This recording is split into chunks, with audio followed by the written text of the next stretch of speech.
Ráðning Þorvaldar Lúðvíks Sigurjónssonar fyrrum bankamanns í Saga Capital til atvinnuþróunarfélags Eyjafjarðar varð einnig umdeild.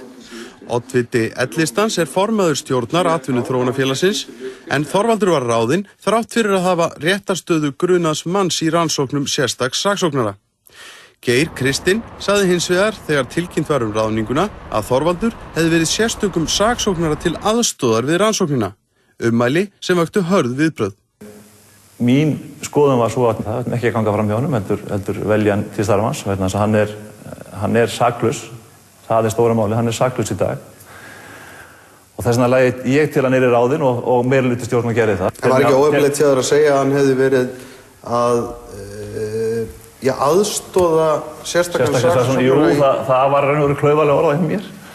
Ég tek það alveg á mig sko, en það var ekki hugsunin að blekkja einn eða neitt.